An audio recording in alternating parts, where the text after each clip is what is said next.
Try to get me on tape, you wearing a wire? No, it's Oh, hey. That's Come on here.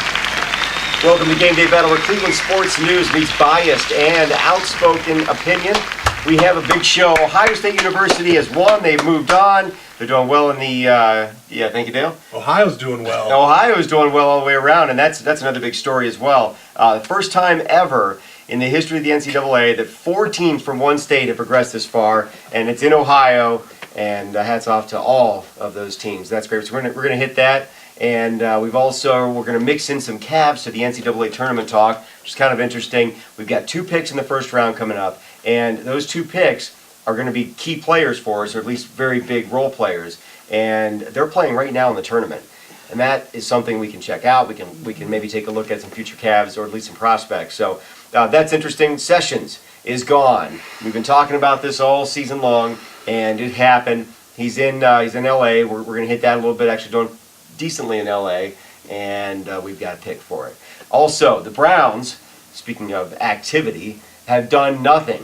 0. And we're going to, that's our opinion, yes. That's about where we're all standing on this. But there's still a lot to say. There's a lot to consider as we move forward with this regime. So for right now, I just want to bring everybody in here. Dale Shantz Tercey. DST, what's poppin'? That is show, dude. All right, man. Cool. Glad to be here. And Ramon Torres. Barely alive here. All right. I am. Dale's showing a little more life, man. Here I am. You can't come up with some cool slang? Nah, I just like to keep it mellow. Right on. Fad mellow? Nah, All right. Nice. it's mellow. Carmelo?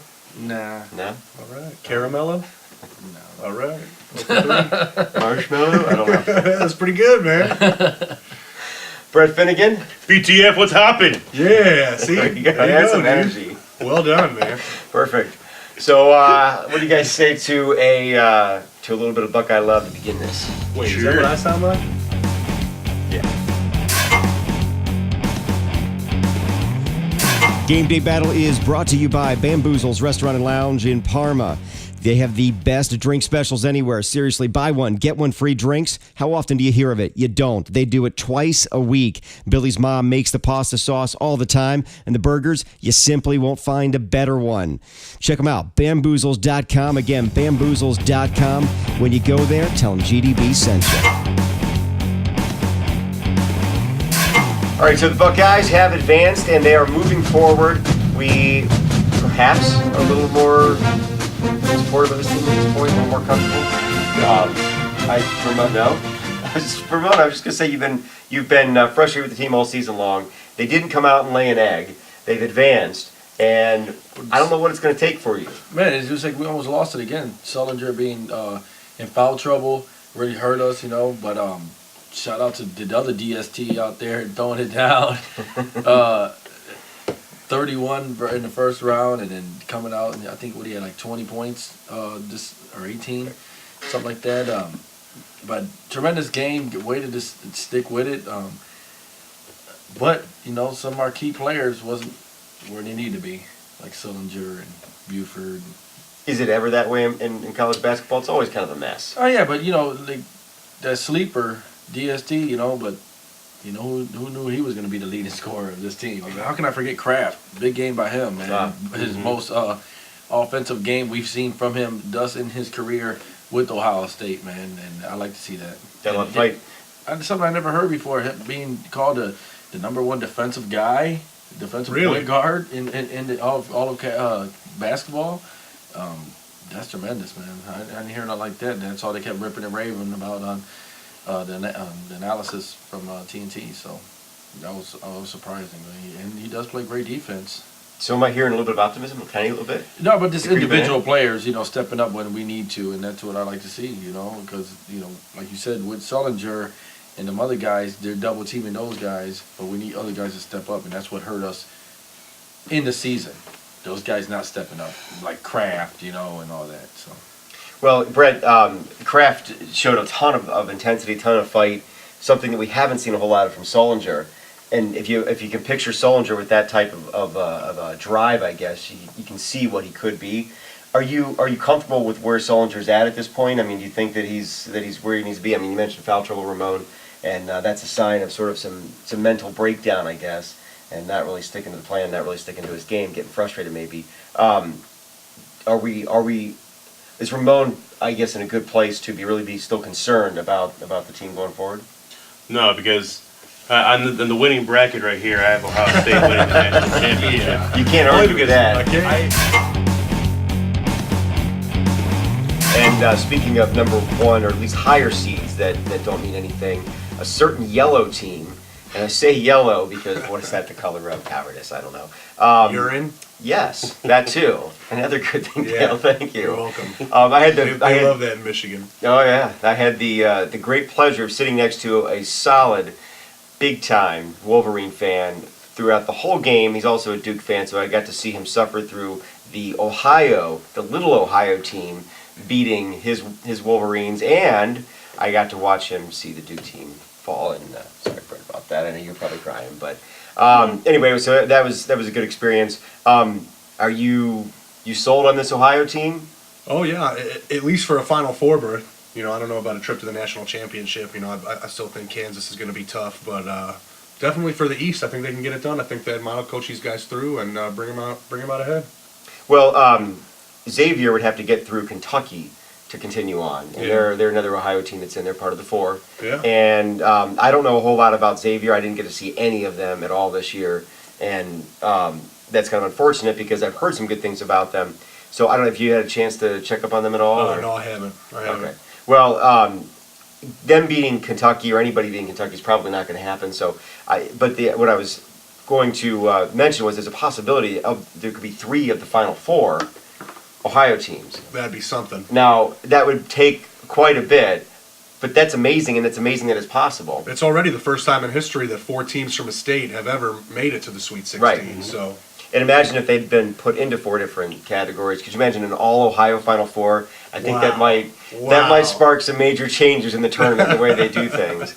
But this is a great time, and I personally, ever since Rufus beat Brutus Buckeye's ass, that was the end of it for Ohio University. But this is making me maybe not hate them as Football, much. let it go. It doesn't matter. It doesn't matter. Programs. Right.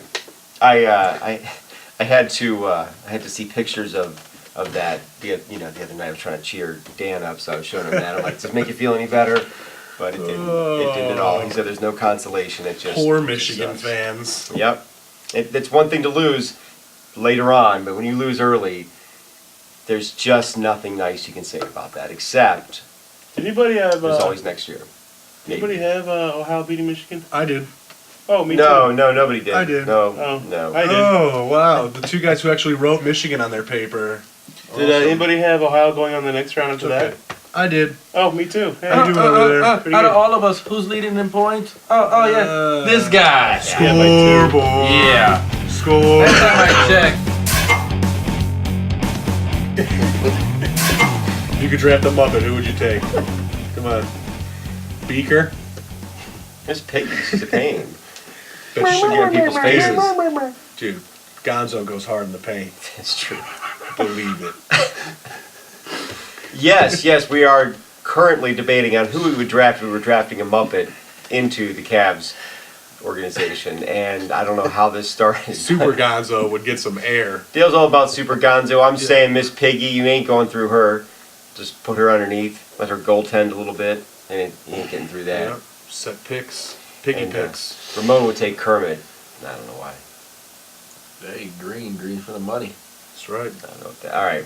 Anyway, so I just thought it would be kind of fun if we looked at where we might be able to draft come this draft for the NBA for the Cavs and see who is playing now and who we might actually see in some wine and gold.